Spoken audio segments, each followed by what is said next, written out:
जादुई पेड़ और चतुर लड़का। एक समय की बात।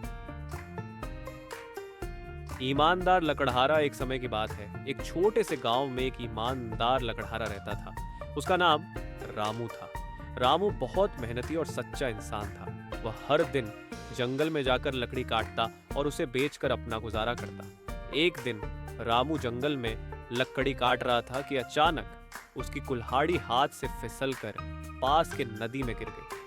रामू बहुत परेशान हो गया क्योंकि वह कुल्हाड़ी उसकी रोजी रोटी का साधन थी। उसने नदी के किनारे बैठकर भगवान से प्रार्थना की, हे भगवान, मेरी मदद करो, मेरी कुल्हाड़ी वापस दिला दो।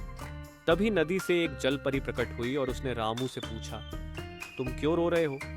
रामू ने अपनी समस्या बताई। जल परी ने नदी में गोता लगाया और सोने की कुल्हाड़ी लेकर आई। उसने रामू से पूछा, क्या यह तुम्हारी कुल्हाड़ी है? रामू ने ईमानदारी से कहा, नहीं, यह मेरी कुल्हाड़ी नहीं है। फिर जलपरी ने चांदी की कुल्हाड़ी निकाली और पूछा, क्या यह तुम्हारी कुल्हाड़ी है? रामू ने फिर से कहा, नहीं, यह भी मेरी कुल्हाड़ी नहीं है।